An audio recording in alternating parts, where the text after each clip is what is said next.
Welcome to Wisdom of the World. Today I'm going to tell an old story from India. It is about how you want to do one thing and you end up doing a different thing. It's called the Loincloth, and it goes like this. Once upon a time, there was a teacher and an ascetic, a student of him, and they were both Indian swamis roaming around, meditating, having a very, very simple life. Now, one day the guru, the teacher, said, hey, I'm going to go on a pilgrimage, so I'll be gone for a while. My only advice to you, you're a good student, just lead a simple life. So the guy says, yes, Guru, I will do that. So the guru goes away and the guy starts to sit, like the Buddha under a tree, and starts to continue his simple life. Then he noticed that his loincloth, what he is wearing, you know how the Indians wear those things, has a hole in it.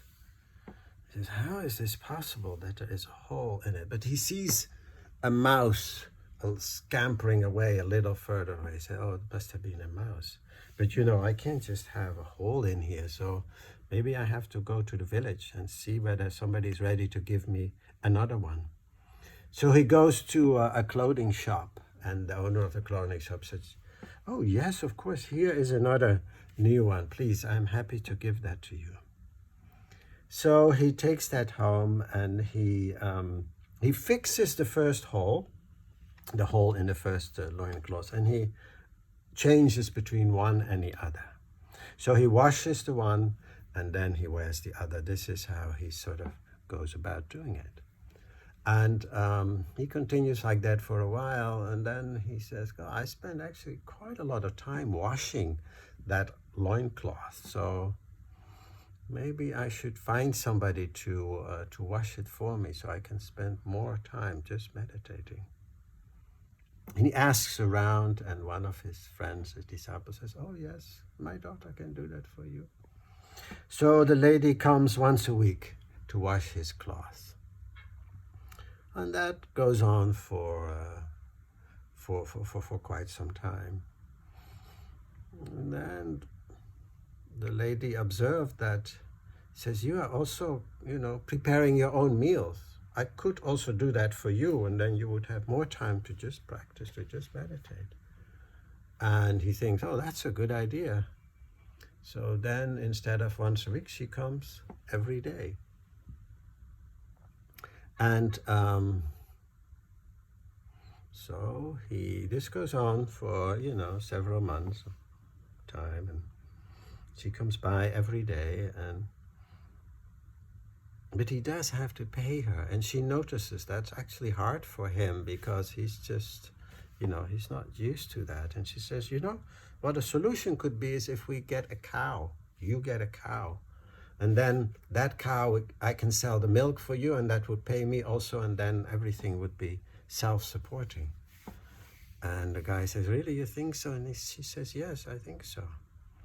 So he goes around the village and explains his situation, and then there is a landlord with a lot of cows, and he's quite generous, and he wants to do a good deed and give it to a holy man, and so he gives a cow to him. So then he has a cow, and the girl takes care of it, and basically also is paid for that, and the whole thing just goes quite harmoniously. So it goes on like that for 1 year, for 2 years. And then slowly he notices himself that, he starts to look forward to her coming with the food, with the meal. And he starts to shrug that off and says, no, I can't go that way.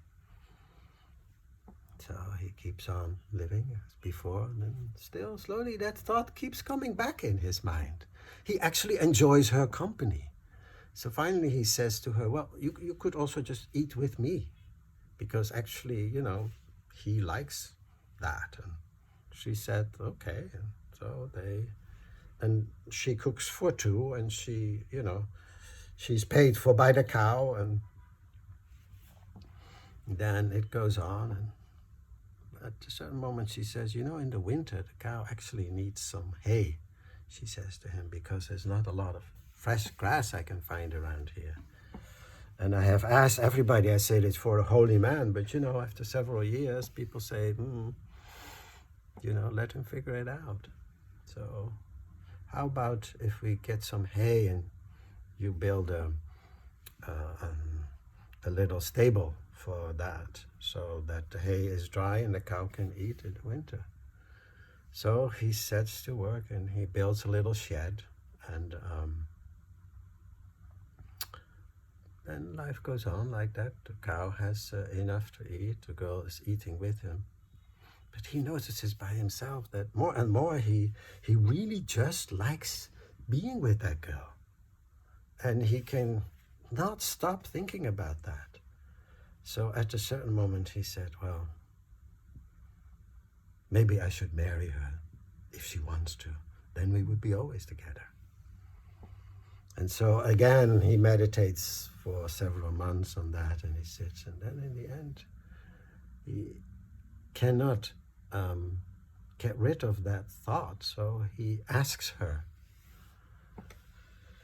and she thinks about it, but actually they really start to like each other. She also liked his company, so she said yes. And so they got married, and he said, well, now that we are a couple, then probably I should fix up my hut a little bit and make it a little bit, better. It's not just me anymore. So, and then he fixes up the hut and makes it more solid, more stable, expands it a little bit, and it becomes, a little decent house. And so they live on. At a certain moment, there comes a baby. And then his teacher comes back 5 years later. And he says, oh, Guruji, I have been looking so much forward to you coming back. And the teacher just looks at him and says, what is all this? I see a house, I see a stable, I see a cow, I see a wife, I see what happened to living a simple life? And he says, oh, yes, Guruji, I see what you mean. And the Guru says, do you see that you want this? Wanting is a never ending thing. You always want the next thing. You always want more. And one thing of wanting leads to another thing of wanting. Yes, Guruji, I understand. Thank you. That's the story. So, thank you.